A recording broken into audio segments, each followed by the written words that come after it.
Bueno, antes que nada, muchas gracias por estar aquí presentes. En primer término, me gustaría agradecer el apoyo de la ENITA y del secretario académico y de la jefa de departamento, porque gracias a ellos se pudo llevar a cabo esto. Y también porque, bueno, están las condiciones para poder llevar a cabo este tipo de proyectos de investigación, ¿no? Asimismo, me gustaría empezar diciendo que buena parte de la información y de las gráficas y mapas que van a ver fueron producto de la colaboración de dos estudiantes de la licenciatura en Geografía y de Jonathan Ibarra, ¿no? Voy a iniciar la presentación con una ruta. La idea es pensar justamente qué ha pasado con la migración mexicana justamente en el cambio de siglo y a partir de una vasta articulación de procesos. Entonces, el camino que propongo a seguir será más o menos el siguiente. Por un lado, una conceptualización de la migración en términos de cuáles son los bagajes teórico-metodológicos a los cuales me voy a referir, pensando sobre todo que en la migración México-Estados Unidos tiene una historia bastante añeja y en donde se articulan ámbitos políticos, económicos y sociales, ¿no? En este sentido, la idea eje es que a raíz de una serie de contextos socioeconómicos propios del cambio de siglo que tienen que ver con una serie de reformas estructurales de carácter económico, se van a potenciar una serie de condiciones detonantes del proceso migratorio. Si bien ya había una serie de flujos bastante acelerados, esto va a propiciar que se incrementen aún más. Y por otro lado, lo que vamos a ver es que en el contexto de la expansión del capitalismo global, particularmente en la economía norteamericana, observaremos que la flexibilización de los nichos laborales permite que se atraigan y se inserten en esta serie de migrantes. Entonces, lo que haremos en un primer término es un ejercicio comparativo. Para poder llevar a cabo esto, describiremos cuáles son los rasgos de la inmigración México-Estados Unidos, haciendo un barrido general de lo que ha sido, de lo que fue buena parte del siglo XX y sobre todo en dos términos. Uno que tiene que ver con las condiciones sociodemográficas y por otro lado con una serie de características geográficas. Como veremos, se trataba sobre todo de un proceso regional que describiré en detalle más adelante.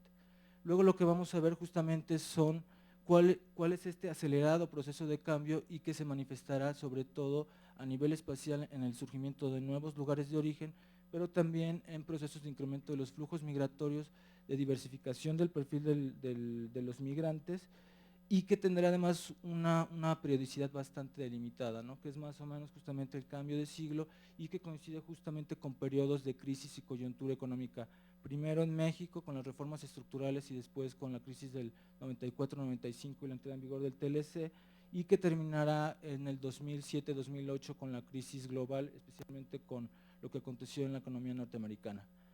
Después lo que será justamente será una tipificación de esta nueva geografía de la migración en términos de cuáles son los nuevos nodos de origen, algo de las rutas, pero eso en menor medida, y cuáles son los nuevos sitios de destino y cómo hay una correlación entre estos sitios de destino y las nuevas dinámicas de la economía norteamericana en términos de los cambios de la inserción en los nichos laborales. Finalmente concluiré con dos reflexiones generales que intentan tipificar esto y con una serie de articulaciones con otra serie de procesos que tienen que ver más con lo que vengo haciendo en el instituto. De alguna manera esto puede leerse como un gran ejercicio de contextualización del marco estructural del proyecto que estoy llevando a cabo, ¿no? Esto permite justamente dimensionar los pequeños casos de estudio en una serie de discusiones mucho más amplias. Bueno, ahora bien, para iniciar me gustaría dar una serie de datos que reflejan justamente cuál es esta imagen de cambio tan clara y contundente del cambio de siglo. Me refiero a tres datos principales. Una es, en el quinquenio del 2005, del 2000 al 2005, según datos del grupo de la Universidad de Zacatecas, el grupo de Delgado, Valls, Márquez y Castells, México se volvió el primer exportador de migrantes en este quinquenio, con alrededor de 500,000 en promedio de migrantes anuales, considerando los migrantes documentados y sin documentación migratoria. Esto lo colocó incluso antes que China e India, que como sabemos sociodemográficamente y en términos geográficos son muchísimo más grandes, y lo colocó asimismo en el segundo sitio de captación de remesas. El otro indicador fuerte es el aporte económico, en términos de remesas. Obviamente el pico de este siglo y de la historia de la relación México-Estados Unidos es el año 2007 con 26.059 millones de dólares, y además representó un aporte en términos económicos brutal, mucho mayor al turismo y las exportaciones agropecuarias. Este comportamiento se observaba ya desde desde finales de la década del 90 y principios del siglo. Y por otro lado, el componente demográfico. Para 2007 se reportó que había 11.07 millones de mexicanos viviendo en Estados Unidos, y autores como Lozano, del CRIM en la UNAM, estipulan que era alrededor del 10% de la población mexicana. Entonces, como veremos, es un proceso que por sí mismo merece ser estudiado, ¿no? Bueno, ahora me concentraré un poco en cuáles son los linderos teórico-metodológicos desde los que se está partiendo y un poco la conceptualización, ¿no? Dado que este ejercicio pretendía sobre todo tener un enfoque de corte geográfico, retomo algunas de las ideas de la geografía anglófona, en especial de la tradición inglesa, en donde la migración se ve como un proceso de movilidad de personas que implica dinámicas de relocalización residencial y que pretenden atender en diversa medida distintas necesidades. Ellos crean una tabla con 4 grandes criterios de clasificación, y esto puede ser interesante en la medida en que esto nos ayuda a tipificar cuáles fueron las características y comportamientos de la migración mexicana en buena parte del siglo XX. Por un lado, la primera división es la de interna e internacional. En este caso hablaremos de la internacional. Por otro lado, tiene el componente temporal, ¿no? Si se trata de algo temporal o justamente permanente. En este caso, lo que veremos en el siglo XX es que había una articulación entre internacional y temporal, y se le sumaba el componente aparente de voluntario, aunque, como discuten algunos autores, sobre todo desde la teoría de la economía política del desarrollo, el grupo de Zacatecas, habría que cuestionar la idea de voluntario en la medida en que se trata de una migración de corte fundamentalmente laboral y que pretende satisfacer una serie de necesidades que no se satisfacían en los lugares de origen. Y se sumará el cuarto componente, aunque aquí hay un binomio. En general, yo voy a hablar de manera indistinta de la migración mexicana documentada e indocumentada, aunque muchos de los procesos, de los ejemplos y de los casos se referirán exclusivamente a la indocumentada. Ahora bien, hay un gran marco conceptual del que estoy partiendo y que de alguna manera intenta hacer una gran síntesis de lo que han planteado los diversos autores en torno a la migración México-Estados Unidos. Por un lado, vamos a tener que el proceso migratorio es una suerte de articulación de procesos, donde un papel fundamental lo van a jugar los marcos histórico-estructurales de los países de origen. Aquí hay una reflexión en torno a cómo la carencia de derechos sociales, sobre todo los que tienen que ver con el trabajo y el acceso a ciertos servicios como salud y educación, juegan un papel fundamental. Varios de estos autores han señalado, Durán y Masi, también Delgado y Márquez, que es necesario pensar cuál ha sido el papel del Estado en este escenario donde se propician las condiciones para los flujos migratorios. Este es el que corresponde al origen. Ahora, lo que corresponde al destino nos remite a una serie de fuerzas de atracción y polos de desarrollo en los países de destino. Lo que se ha encontrado es que en general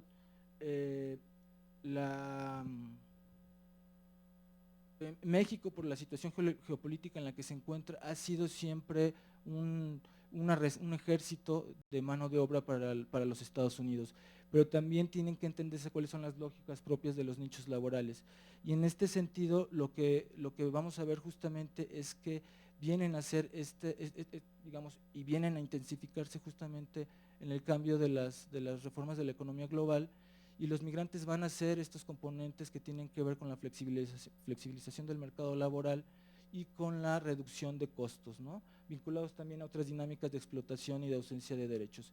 Y estos otros dos componentes que tienen que ver más con estudios cualitativos remiten por un lado a las redes sociales y familiares que posibilitan tanto el desplazamiento, la trayectoria migratoria, como la inserción sociolaboral en los lugares de destino.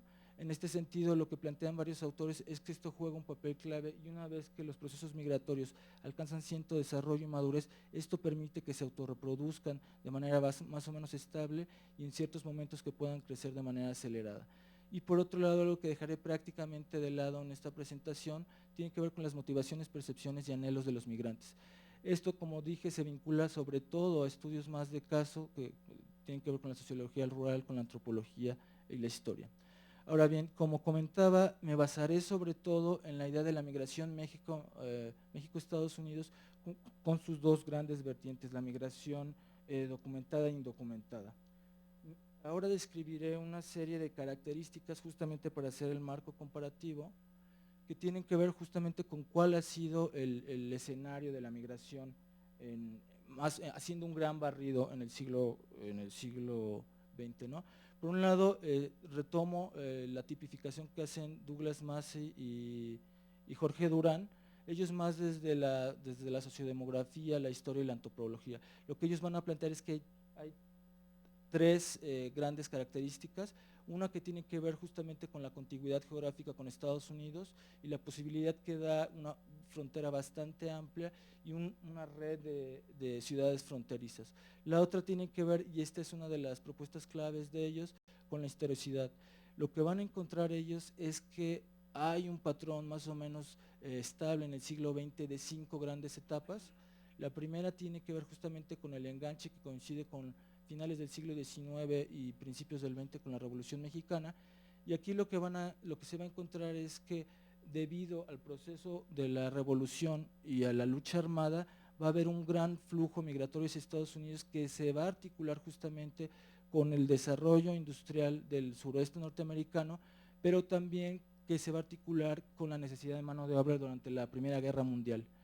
Después vamos a tener el proceso de las deportaciones que coincide con la década de los 20 y los 30 y que en la medida en que pasa por la crisis del 29 va a generar 3 grandes deportaciones históricas, también de un carácter masivo y que bueno, va a representar una serie de debacles en los flujos.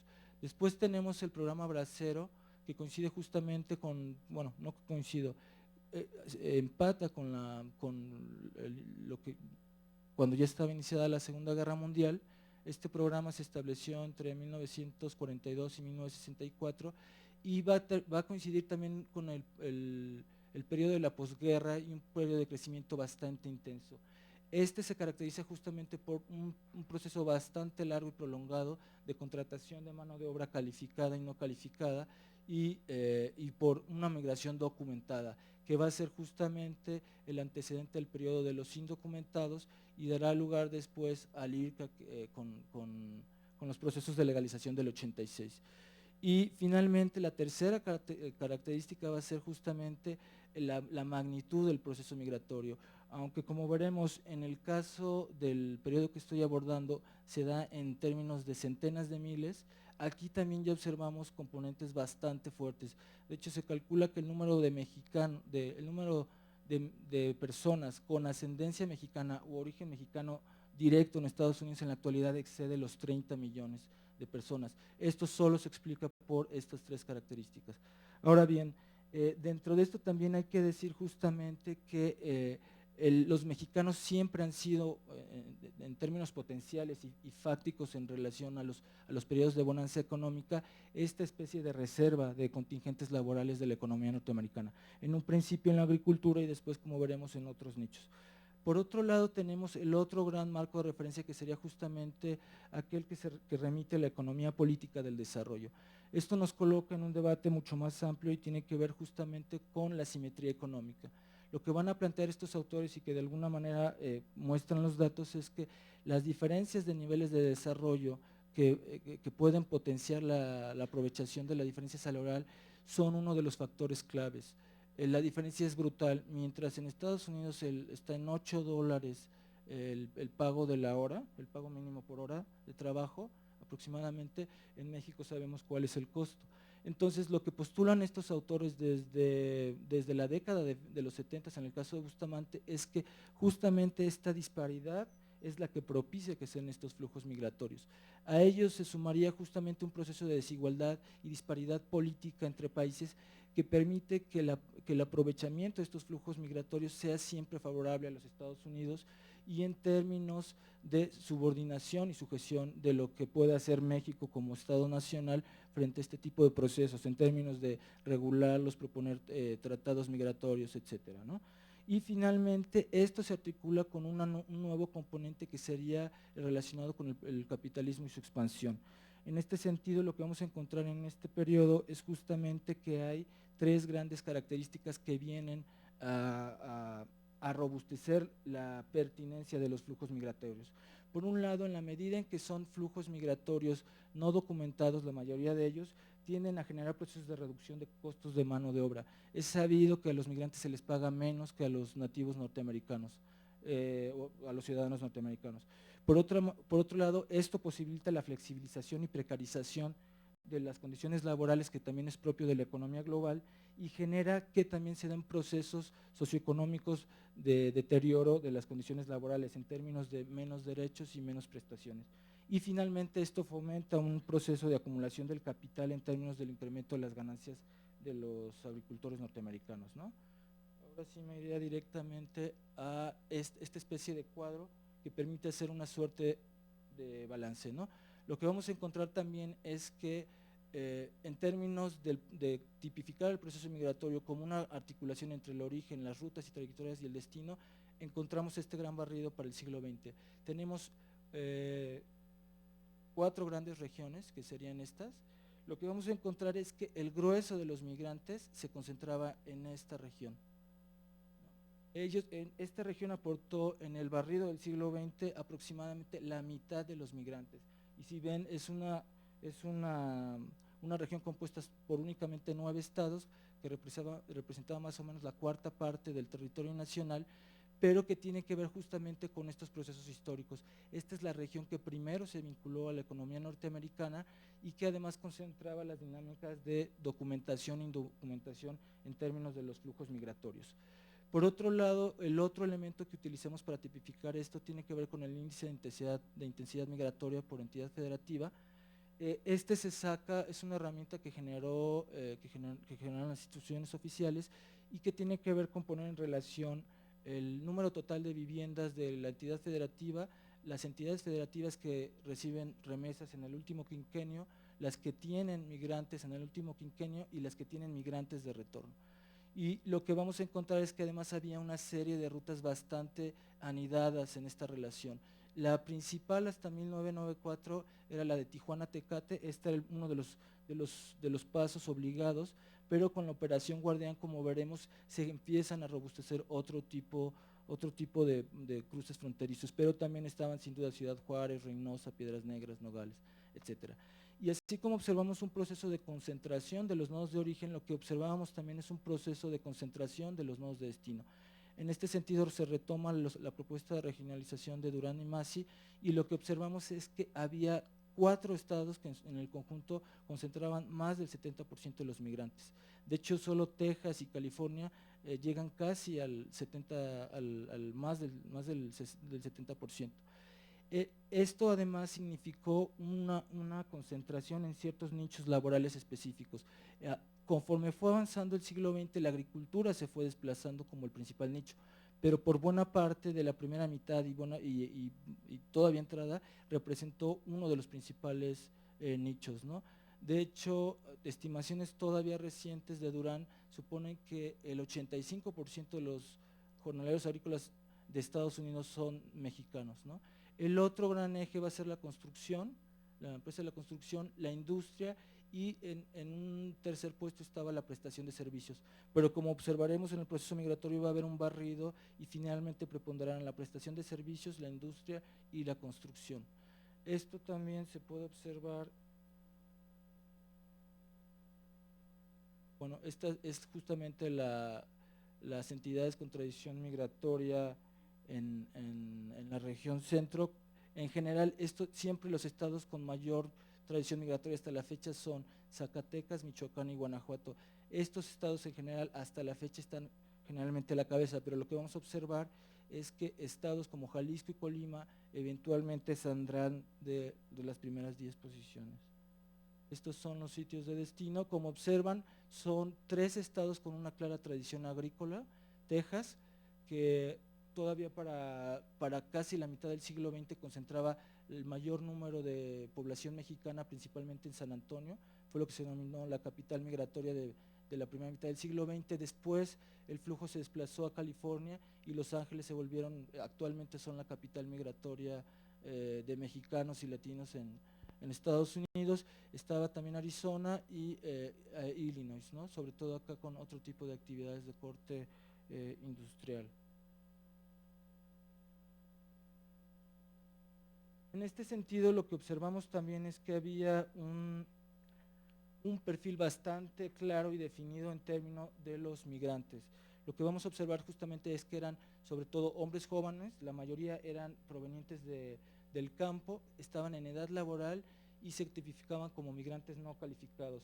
Aunque como veremos, esto va a ser una cuestión bastante cuestionada y criticada. Autores como Delgado Báez y otros, pero sobre todo los estudios de campo de corte antropológico, han mostrado que la migración justamente de campesinos es mano de obra altamente calificada en términos de que conocen la labor de la tierra, tienen las condiciones físicas en términos de fuerza y condición, y además tienen una serie de saberes que les permiten ser trabajadores mucho más eficientes y generar altos niveles de productividad, ¿no? Por otro lado, vamos a tener que la tipificación de la migración era justamente no calificada en términos generales, no permanente, con patrones circulares y con nichos laborales específicos, como les decía. Aquí observamos ya justamente a raíz de una serie de crisis económicas y del inicio de las reformas estructurales que ya hay un desplazamiento claro en términos, un aumento considerable en términos del número de migrantes, ¿no? De 0.8 millones en el 70 se pasa a 2.2 millones. Y lo que vamos a observar es que se trata sobre todo de procesos de migración internacional, pero entre regiones. No podemos hablar ahí todavía de procesos nacionales en términos de otra escala, ¿no? También la derrama económica, aunque no deja de ser importante, no va a representar los montos que van a aportar posteriormente. Ahora bien, hay un debate aquí que es importante señalar, que tiene que ver justamente con que para este periodo ciertos autores sugieren que la migración México-Estados Unidos no está vinculada con sectores de pobreza extrema. Esto, como veremos, también va a cambiar en este periodo en el que estoy describiendo. Lo que se observa es que en la región justamente, en la región histórica de la migración no hay ningún estado con altos índices de pobreza.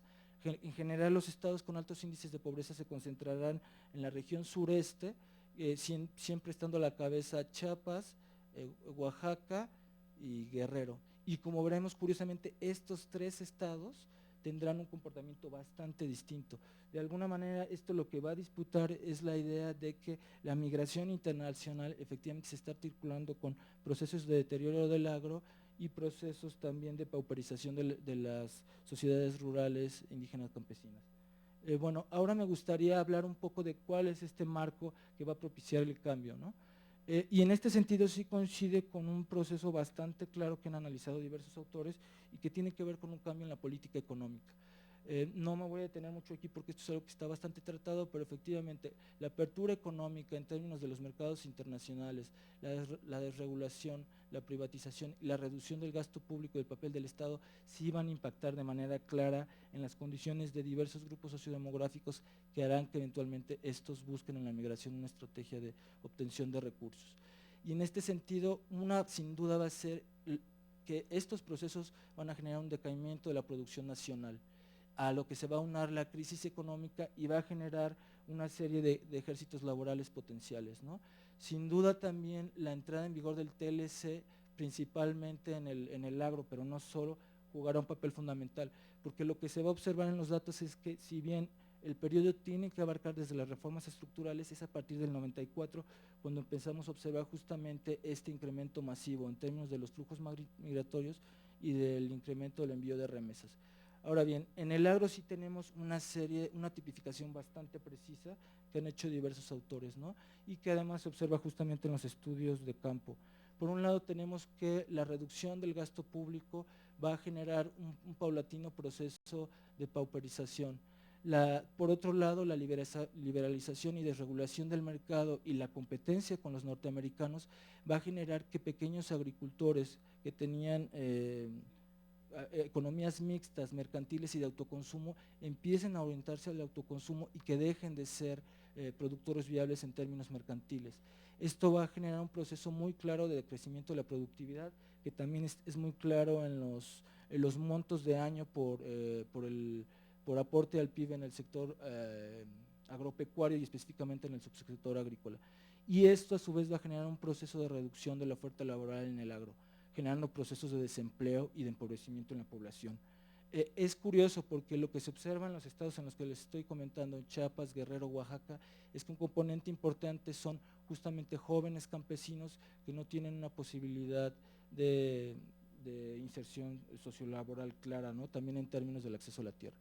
Y entonces va a haber una contracción bastante clara de la actividad económica del sector agropecuario y una disminución del monto en el aporte al Producto Interno Bruto.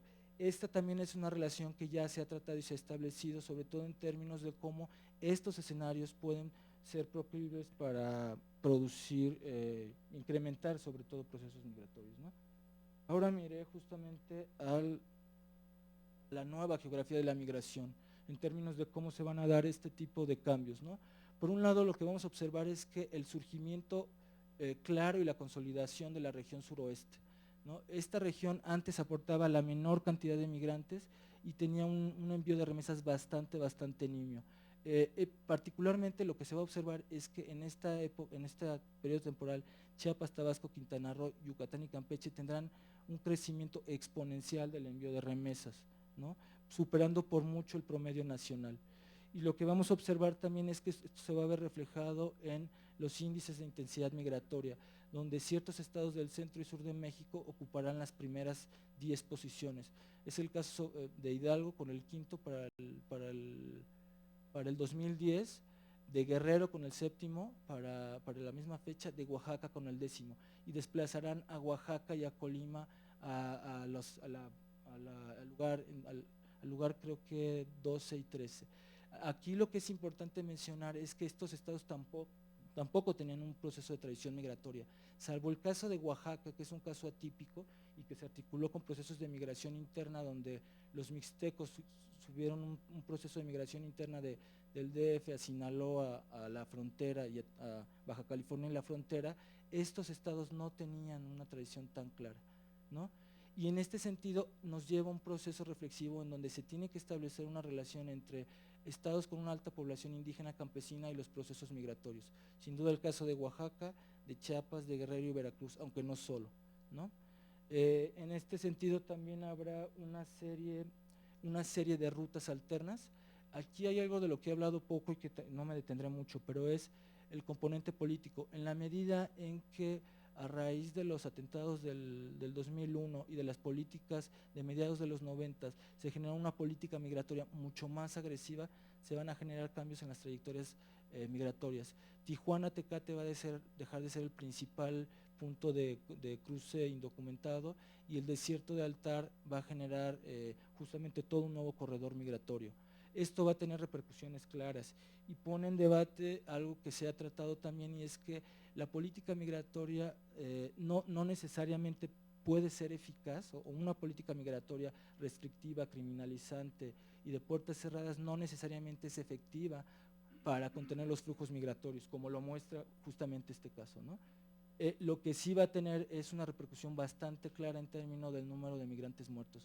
Esto sí tiene una relación claramente proporcional entre una política migratoria de puertas cerradas, una economía que asume a los migrantes, la norteamericana, y el proceso de pérdida de vida y violación a los derechos humanos. La otra cuestión que es interesante es que justamente en Estados Unidos se observan nuevas dinámicas económicas que generan procesos de inserción diferenciados. La costa este va a fungir como un gran receptáculo. Estos son algunos de los estados que son los nuevos destinos, pero tiene que ver justamente con esto que les comentaba, la diversificación de nichos de inserción laboral, donde el sector de servicios jugará un papel fundamental, así como la industria y la construcción, desplazando la agricultura de los sitios prioritarios, ¿no? Voy al siguiente mapa. Aquí, como se puede observar, en el caso de Jalisco y Colima se van a las posiciones 13 y 12, y por otro lado lo que vamos a encontrar es que en las 15 primeras posiciones están estados del centro, ¿no? En el Hidalgo se encuentra en el 5º, Guerrero en el 7º, Oaxaca en el 10º, Morelos en el 11º y Querétaro en el 14º, Puebla en el 15º. Esto habla de un proceso claramente diferenciado de la geografía de la migración, ¿no? Cabe decir una cosa, este mapa fue una herramienta que se utilizó porque no había datos para el periodo preciso. O sea, se usaron sobre todo los datos de 2010 y 2002, 2000. Pero efectivamente, uno de los debates fuertes de este tipo de trabajos es que es necesario generar otro tipo de información estadística, porque lo que tenemos que hacer son inferencias a través de los datos con los que se cuenta, ¿no? Lo digo porque a raíz del 2008 hubo un proceso de declive del proceso migratorio, y estos datos de alguna manera no reflejan con claridad lo que venía pasando en el periodo que estoy trabajando, ¿no? Pero bueno, es una forma de analizarlo.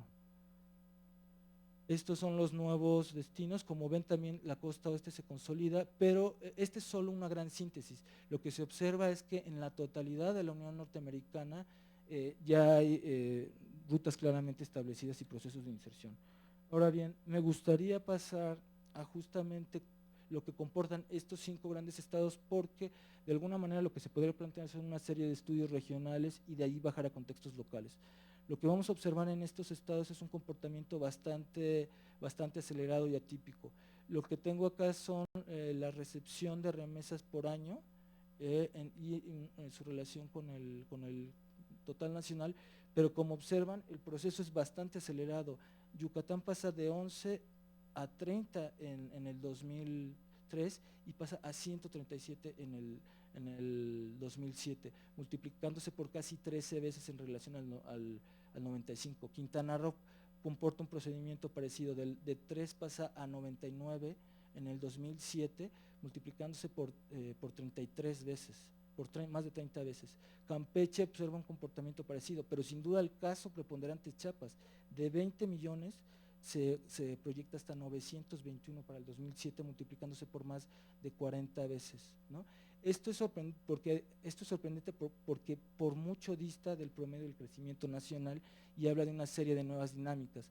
En este tenor sería interesante indagar cómo hay una serie de procesos económicos a nivel estatal en estos estados que podrían estar claramente vinculados con su inserción en los flujos migratorios, ¿no?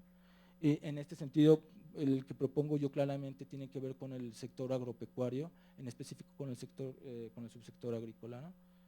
Esta es una gráfica, otra que muestra justamente cómo se dan estos procesos de crecimiento, que es mucho más elocuente en términos gráficos, ¿no?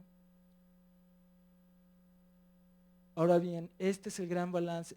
Lo que dibujé fue una región en específico, la región que comporta el crecimiento mayor, pero en términos de los balances nacionales tenemos lo siguiente. Por un lado, vamos a observar una heterogeneidad de sujetos, o sea, así como hay una nueva geografía y una nueva demografía en términos del número de migrantes, vamos a observar un perfil distinto. Se perfilan de manera mucho más clara las mujeres, los indígenas y los jóvenes urbanos. Frente al migrante rural joven que desempeñaba labores agrícolas o agropecuarias, se van a sumar este tipo de perfiles, ¿no? Y esta serie de datos dan una muestra del reflejo de este proceso a nivel nacional. Del 80, había 2 millones de mexicanos en Estados Unidos, se pasó a 11.7 millones para el 2007, con un comportamiento bastante acelerado, y que además, si se fijan, coincide con la serie de marco estructural de reformas que había estado dibujando, tanto a nivel del origen como el destino. Los mexicanos sin documentos es otro proceso bastante interesante, porque si se fijan, el crecimiento es bastante acelerado, de 95 con 2.9 a 2000 con 4.5, y que además refleja esta serie de grupos sociodemográficos que fueron desplazados del proyecto de desarrollo del Estado en la medida en que no se supo hacer frente a las crisis, ¿no? Y que siguen aumentando de manera clara. Los picos son más o menos en el 2007, del 2007 a la fecha empiezan a presentarse, de 2007 a 2010 hay grandes caídas y no se van a volver a recuperar este tipo de comportamientos, ¿no? Y la remesa sin duda es un indicador interesante, ¿no? Como verán, acá es el pico, pero el aumento también es considerable, duplicándose casi en 5 años acá se presenta más del doble en menos de 3 años y acá casi se duplica otra vez, ¿no? Finalmente lo que vamos a encontrar, este quinquenio es fundamental. Después de este quinquenio empieza a haber una caída bastante considerable, ¿no? De hecho, en la actualidad especialistas como Durán y otros, los sociodemógrafos, empiezan a hablar de migración cero y de la migración de retorno en relación a una serie de procesos derivados de la crisis de la economía global y en específico de la crisis norteamericana, ¿no? Estos son algunas gráficas que muestran este tipo de comportamientos. Justamente lo que tiene que ver con los migrantes indocumentados, las remesas, ¿no? Que también esta, digamos, la expresión gráfica de esto pues siempre resulta un tanto reveladora, ¿no? Y bueno, ahora me gustaría transitar hacia dos reflexiones finales. Una que tiene que ver con justamente con cómo caracterizar esto y otra que tiene que ver con cómo vincular este tipo de proceso con otro tipo de problemáticas. La primera es, efectivamente, lo que observamos es un cambio de tendencia. Ya no vamos a hablar de una serie de relaciones de regiones entre origen y destino, sino efectivamente de una consolidación y crecimiento de nuevas regiones. En el caso de México, por ejemplo, el sureste y toda la costa oeste en el destino, pero de que sí se trata ya de un fenómeno nacional, que relaciona a los dos países a nivel de las escalas nacionales, ¿no? Por otro lado, lo que vamos a obtener es que hay una nueva geografía de la migración, donde los vínculos entre los contextos de origen y destino tienen que entenderse como vinculados a las cadenas globales, sobre todo en términos de la ausencia de condiciones, ¿no? Que generan las reformas estructurales y las crisis económicas, pero también de todo el proceso de inserción de la demanda de mano de obra en el destino, que nos vincula a otro tipo de procesos que sería pertinente abordar, por ejemplo, la flexibilización laboral, el abaratamiento y la internacionalización del mercado laboral, principalmente en Estados Unidos, ¿no? Como recordarán, los nichos, además, el cambio de inserción en los nichos refleja esta serie de dinámicas. La preponderancia del sector de servicios refleja justamente esta tendencia de la tercerización de la economía en el caso de Estados Unidos, ¿no? Sin dejar de ocupar un lugar preponderante la agricultura, la construcción y la industria. Ahora bien, la otra tiene que ver con el carácter social del perfil del migrante. Hay una heterogeneidad bastante visible y esto también muestra de cómo una serie de sectores que tradicionalmente habían estado excluidos de estos procesos se insertan y se articulan, claro, en función de los procesos históricos y de los flujos ya establecidos. La otra tiene que ver justamente con el aumento temporal de la dimensión sociodemográfica. El comportamiento migratorio en términos de números y de estadísticas demográficas era muy claro, era siempre hacia el alza, pero este periodo sin duda comporta un crecimiento atípico y sin duda representa lo que se ha manejado como la pérdida del bono demográfico. Esta es una discusión bastante interesante que tiene que ver con en qué medida la migración genera procesos positivos y negativos, y una de estas es que toda esta gente que se va sin duda representa una pérdida de capital humano y social. Ahora bien, la otra que no se puede soslayar es que frente a estos procesos, el cierre de fronteras ha generado un incremento de la pérdida de vidas humanas y de los costos socioeconómicos. Actualmente los costos por cruzar la frontera, de menos en estados como Chiapas, pueden oscilar hasta en los $5,000, ¿no? Entonces esto hace inviable que siga siendo un proceso masivo, aunque en este sentido el papel de las redes es fundamental, en la medida en que tú tienes conocidos, familiares en Estados Unidos, sí puedes subvencionar este tipo de estrategias, ¿no? Y finalmente esto tampoco se puede negar, hay un aporte de la migración en términos de la derrama económica. Autoras como Ana María Aragonés han dicho que en términos de la macroeconomía las remesas sin duda se ven bien en las balanzas, pero en términos de lo que acontece ya en los contextos locales y de un análisis de los procesos económicos, lo que se observa es que sí sirven para reproducir las condiciones sociales de existencia, pero no generan realmente procesos de desarrollo, salvo algunos casos excepcionales. Por ejemplo, los clubes de oriundos, Zacatecas es uno de los estados con los mayores números de clubes de oriundos, donde son comportamientos atípicos. Y finalmente está la discusión de si el migrante no está supliendo y está tomando el papel que debería tomar el Estado en términos de la garantía de los derechos sociales, ¿no? En términos de construcción de infraestructura, de garantía de derechos, de educación, salud, etcétera. Esta es una discusión que sin duda se tiene que dar y que nos remite a ello, ¿no?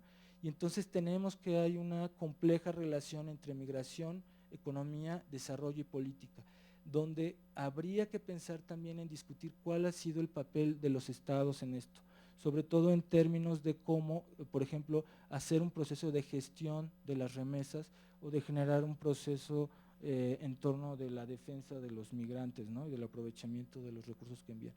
Y concluyo con esto, finalmente, que tiene que ver un poco con el proyecto que actualmente desarrolla en el instituto, justamente cuáles son los procesos relacionados a la migración en el contexto del cambio del siglo y del libre mercado. Esto tiene que entenderse justamente a la par, la migración tiene que entenderse desde el contexto del libre mercado y nos lleva justamente a la acentuación de estos procesos. Estos procesos efectivamente estaban ya presentes, pero la migración viene a incrementarlos de manera muy clara. Por un lado hay una pérdida de capacidad productiva, ¿no? Si bien el campo es uno de los más fuertes, también afecta a otros sectores, ¿no? La otra es la sangría sociodemográfica. La ausencia de jóvenes sin duda está generando un proceso que se vincula con el envejecimiento y la feminización del campo y está generando procesos de ruptura y de fragmentación del tejido social que pueden llevar a procesos de otra índole, ¿no?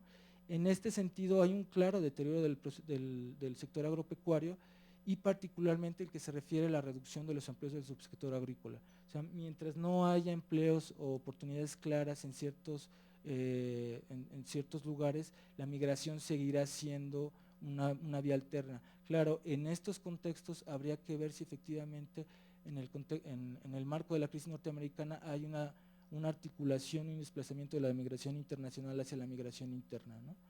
Y también hay un proceso de dependencia exterior. Este proceso, el de las reformas estructurales y el del aumento de la migración, coincide con una aceleración de la pérdida de la soberanía alimentaria.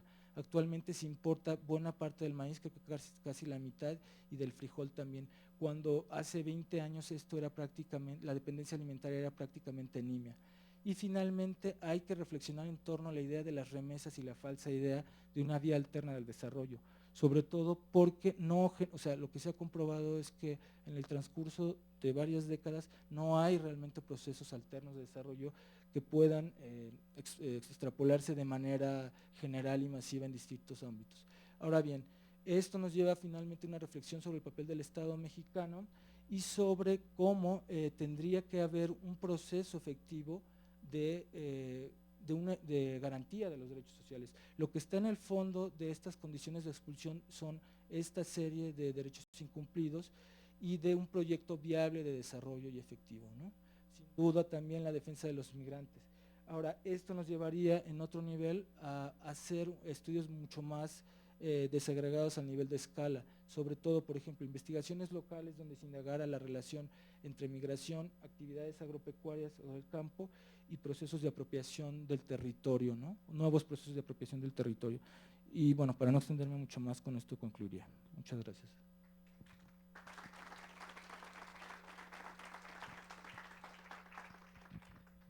Muchas gracias a Guillermo por su excelente exposición. Abrimos una sesión para comentarios, preguntas. Bueno, mientras se anima el público, que sí se va a animar, me gustaría preguntarte, Guillermo, por ejemplo, la migración internacional, la procedente de Centroamérica o Sudamérica, ¿sigue más o menos los mismos patrones en su rumbo a los Estados Unidos? No sé, el movimiento es terrestre o ingresan, no sé, vía aérea y luego continúan de manera terrestre. Igual se desplazaron de su desplazamiento, de su cruce, digamos, por la parte de Tijuana hacia la parte de Arizona, no sé, como esos patrones se observan igual en el caso de estos migrantes. ¿Alguna otra? Sí, adelante, Enrique, por favor. Guillermo, muchísimas gracias. Bastante interesante la plática.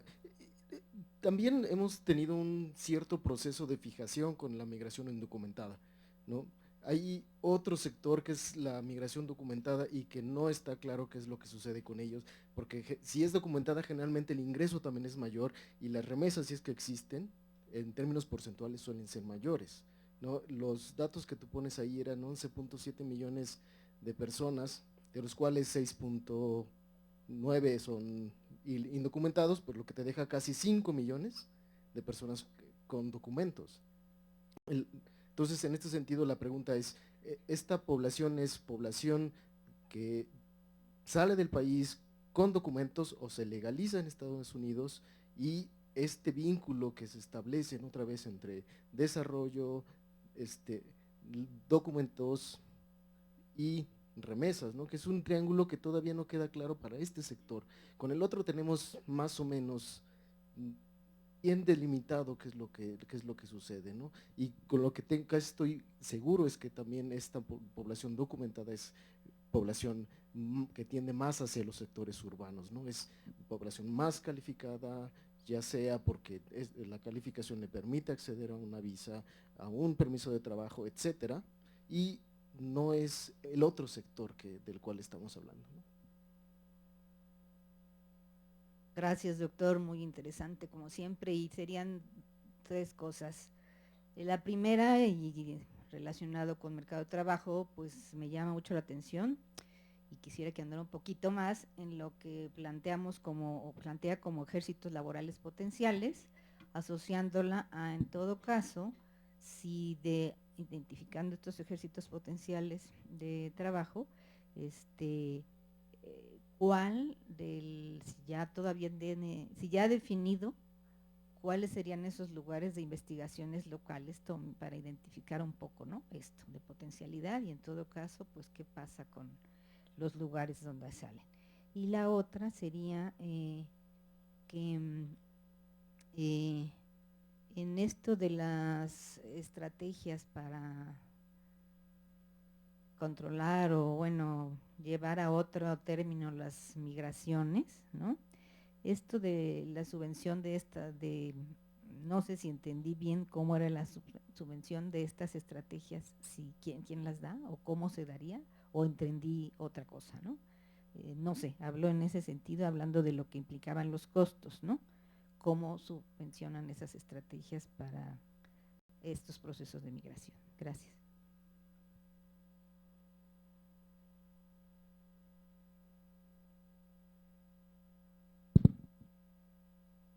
Bueno, respecto a la primera pregunta, en relación a la migración centroamericana, lo que se observa es que este proceso migratorio per se es todo otro universo. Algo también que es, digamos, ya en estudios desagregados de otro nivel, que es muy pertinente, es el tipo de… Habla también de las condiciones y de la vulnerabilidad. En el caso de los centroamericanos, de menos los que van por la bestia, por el tren, y que remite a los migrantes más vulnerables, sí tienen unas condiciones dificilísimas. Hasta hace poco, hasta antes de que iniciara el programa Frontera Sur, lo que hacían era justamente subirse a las rutas del tren. Estas pasaban por diversos puntos, Tenosquique, Tapachula, y las iban siguiendo, y en este sentido los cruces no necesariamente coinciden con lo que yo mostré acá. Por ejemplo, los cruces están más en relación a las vías férreas, ¿no? Pero el proceso de vulnerabilidad ahí es muchísimo más agudo, ¿no? Realmente no hay, por un lado no hay una red sobre la cual se sustenten, ¿no? Están sujetos a que los extorsionen, los asalten, a que sufran agresiones sexuales. Es sabido también que los niños y las mujeres son los más vulnerables, y este es un escenario bastante numeroso. Esta migración empezó a aumentar a finales de los 90, principios de la… pero también hay migrantes centroamericanos que sí pueden pagar un pollero, que sería el caso de aquellos que ya estaban vinculados a los procesos de refugio político, por ejemplo, salvadoreños, guatemaltecos, que con los procesos de guerra civil ya estaban en Estados Unidos. Ellos sí son migrantes con otras condiciones, que se exponen mucho menos, pero las rutas aquí sí serían claramente distintas, porque en el caso de los de la bestia siguen las vías del tren, o seguían antes del programa Frontera Sur, y los otros seguían otro tipo de estrategias, ¿no? De desplazamiento terrestre a través de autobuses, incluso a lo mejor si tenían documentación en regla en México, pues pueden tomar un avión. Esto también es algo interesante, porque en función del tipo de migrante y del potencial económico que se reciba de Estados Unidos o que tengas, puedes hacer el trayecto mucho más terso, por decirlo de alguna manera, ¿no? Los migrantes indocumentados de Chiapas, por ejemplo, algunos ya pagan avión, se van, cuando regresan sobre todo pasan de Tijuana al DF Tuxtla y ya se van a sus comunidades. Pero en el caso de los centroamericanos sí comporta todo otro universo, ¿no? Y el proceso de vulnerabilidad es doble, porque en México son también migrantes en tránsito y riesgo, ¿no? Es todo otro universo y creo que sí hace falta hay muchas investigaciones al respecto, pero sí serían otro proceso que no deja de tener cierta relación. En el caso de la migración documentada, efectivamente, no es algo de lo que yo hablé casi, en este sentido hay trabajos, Fernando Lozano tiene una tradición bastante clara en este sentido. Efectivamente, hay una proporción bastante alta. Ahora, habría que considerar también ciertas coyunturas históricas. Por ejemplo, con IRCA en el 86-87 hubo un proceso de documentación altísimo de cerca de 2 millones. Entonces, dentro de esos 5 millones habría que hacer ese tipo de balances. Yo sé poco de la migración calificada, pero efectivamente me parece que también alude a otro tipo de comportamiento. No me parece que esté tan clara o que pueda extrapolarse, por ejemplo, la relación con el origen en términos del envío de remesas tan claramente. O sea, en la migración indocumentada sí es sabido que el vínculo se mantiene, pero el migrante calificado generalmente tiene otras necesidades y expectativas. Y muchos de los migrantes calificados lo que les interesa es la mímesis con la sociedad norteamericana de promedio, y entonces tienen otras estrategias, incluso de diferenciación y distinción respecto a los migrantes indocumentados, ¿no? Que esto también es algo bastante interesante, pero que pasa también, por ejemplo, con los Méxicos norteamericanos. Ciertos mexicanos norteamericanos tienen una estrategia bastante clara de distinción. Una parte fundamental de la Border Patrol son México norteamericanos. Por también este uso del español, ¿no? Con un uso ahí bastante instrumental y en un sentido pues cuestionable de los México norteamericanos, ¿no? Pero sí, sin duda es todo un universo que habría que explorar con mayor detalle, también en función del proceso, como bien dices, no es lo mismo ser primero migrante indocumentado, tener una larga trayectoria sin papeles y después generar este proceso de residencia legal y eventualmente nacionalizarte si es que lo consiguen, que ser un universitario que se va a trabajar a Estados Unidos. Pero también algunos estudios han mostrado que luego la recepción de migración calificada, sobre todo universitarios con altos niveles de calificación, tampoco se insertan en los principales niveles. O sea, sí se sabe que muchos doctores terminan haciendo trabajos que corresponderían a otro tipo de calificación, ¿no? Habría que explorar también estos procesos de estratificación y de exclusión social dentro de la misma migración calificada, pero repito, no es mi tema, ahí sí habría que recurrir a otros estudios, pero sin duda es un universo que habría que explorar, ¿no?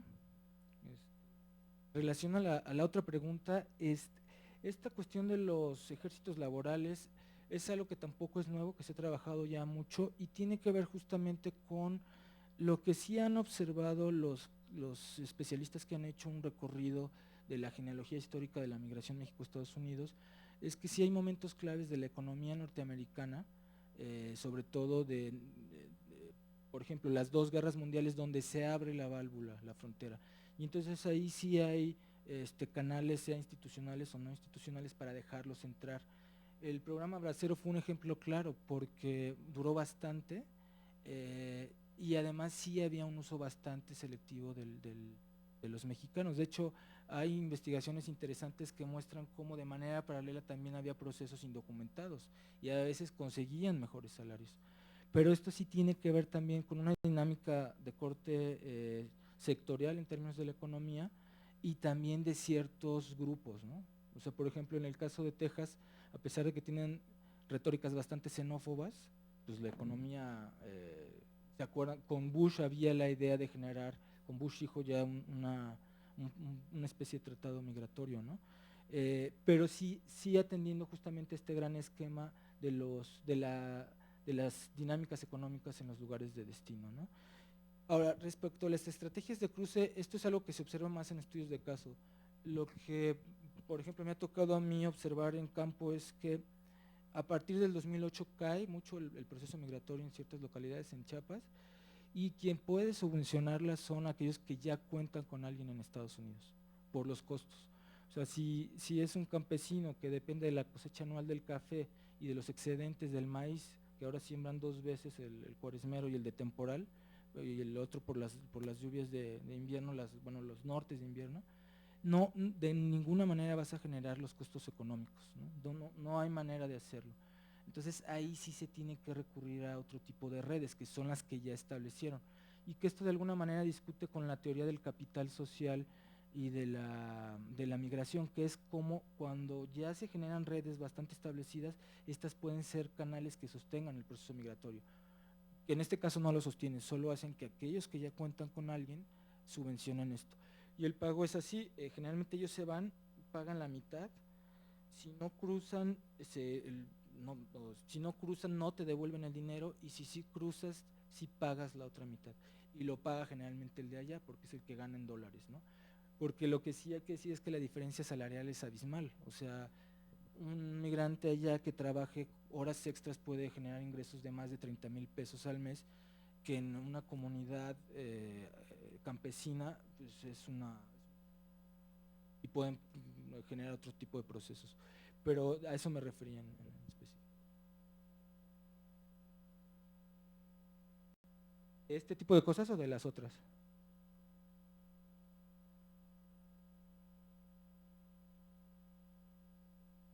Ajá. Bueno, se podrían plantear los dos. De hecho, por ejemplo, lo que se observa en Estados Unidos es que en el lado de la costa este, pero también, por ejemplo, en la costa oeste, en California hay gente que está trabajando en servicios, por ejemplo, migrantes que trabajan en servicios de limpieza, en cines y en malls. En Nueva York, el trabajo en tiendas, los poblanos que trabajan como en las grocery store, es muy claro y es recurrente ya. Podrían ser esos, o sea, podría ser por nicho laboral, sea tiendas, servicios de limpieza, etcétera. Y en el caso de acá yo creo que sí podría ser en relación a este tipo de barridos estadísticos. Por ejemplo, en el caso de las Margaritas, sí hay una relación muy clara entre este proceso y la extrema pobreza. Es un municipio con el 80% de población rural y con el 60% en extrema pobreza. Entonces sí te habla de otro tipo de dinámicas. Yo partiría de esas estrategias, ¿no? Y también, por ejemplo, quizás de proyectos de investigación locales que empiezan a observar y a destacar este tipo de procesos. Digamos que son estrategias que han seguido algunas personas que estudian nuevas realidades en sociales. Antes trabajaban procesos de campesinización y ahora están estudiando migración o recursos naturales. Entonces sí hay gente que ya tiene como áreas muy trabajadas y que permitirían girar este tipo de temas, ¿no? Me gustaría que si tienes datos nos explicaras cómo entra en esto de la reconfiguración territorial y sociodemográfica que tú mencionas, esta otra parte del flujo que también hace parte de la migración, el flujo del tránsito, que ya nos hablaste un poquito de los centroamericanos, pero también los cubanos, el tema de la crisis de cubano reciente o la población extranjera en México, que como sabemos tiene características diferentes.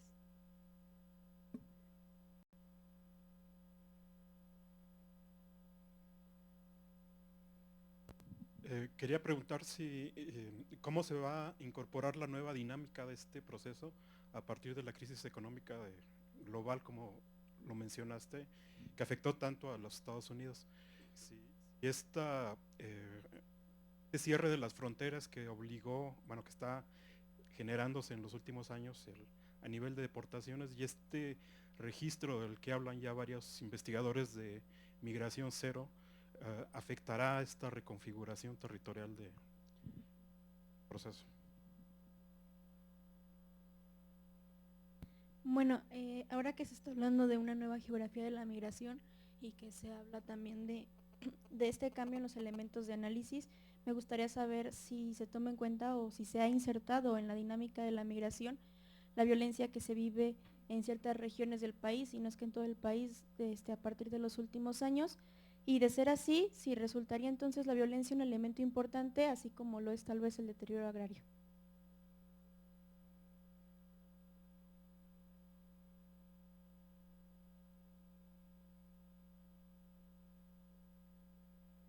Bueno, a mí me gustaría saber su opinión con respecto a las próximas elecciones que va a haber en Estados Unidos.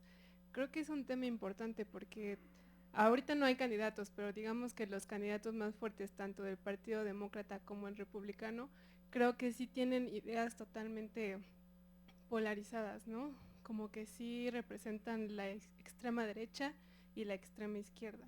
Entonces, ¿qué políticas o qué podemos esperar para los migrantes en cualquiera de los dos escenarios, ¿no?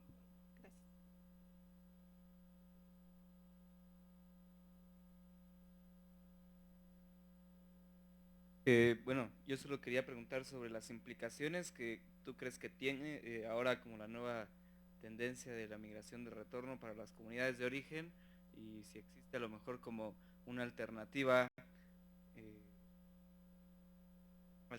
bueno, una alternativa así claro, diferente a la migración, desde la cual las comunidades estén enfrentando este tipo de problemas.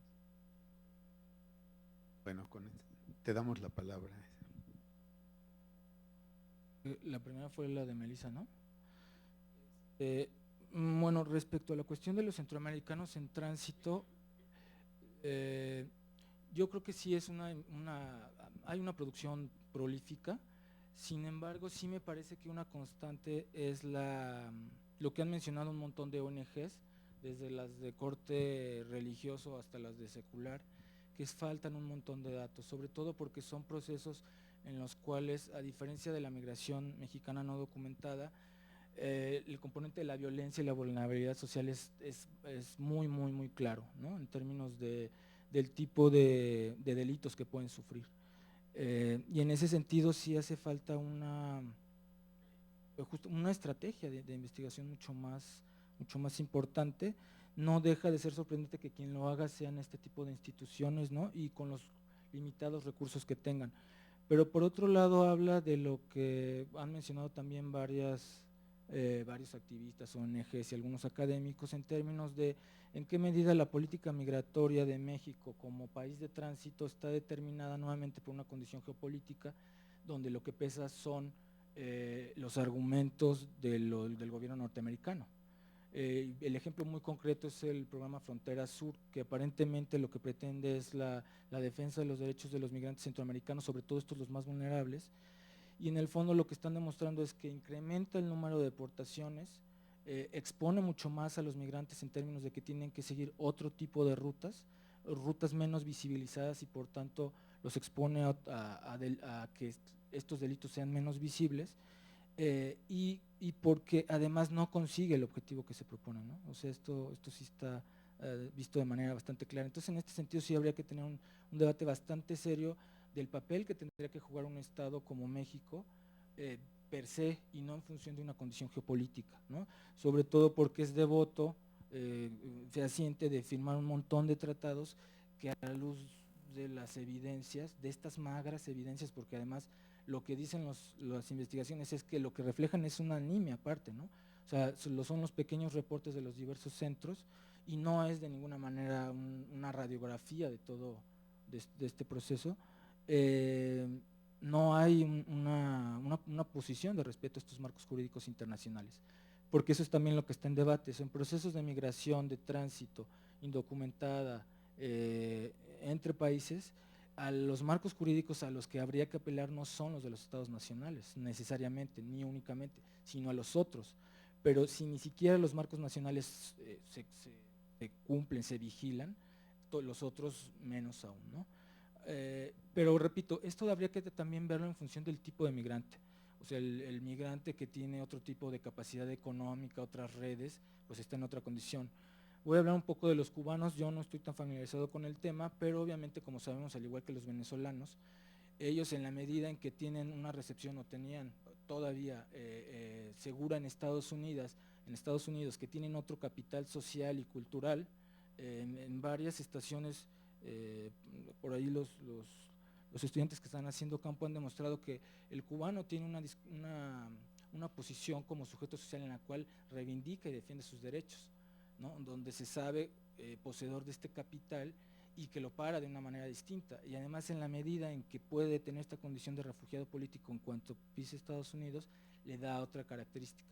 nuevamente ahí yo sí sería de la idea de que este tipo de coordenadas del migrante, ¿no? En términos del lugar de origen, el bagaje, el capital social y el contexto internacional, le da otra. Y de los otros hablaré poco porque tampoco es o sea, en general yo no transito mucho por estos temas, yo transito más por temas de migración indígena, algo dije al respecto, ¿no? Respecto a lo que comentaba Jorge, de las crisis económicas y la migración cero, efectivamente yo por eso lo cortaba.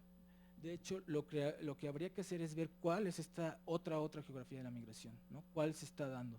Si efectivamente, por magros que sean los índices de migración, se siguen conservando, por ejemplo, la región sureste, o si la que sigue medio permaneciendo es la región histórica porque ya tiene ciclos bastante establecidos, porque hay gente que ya tiene papeles, residencia, ¿no? Circuitos bastante articulados, pero sí, sin duda habría que discutir qué es lo que está pasando.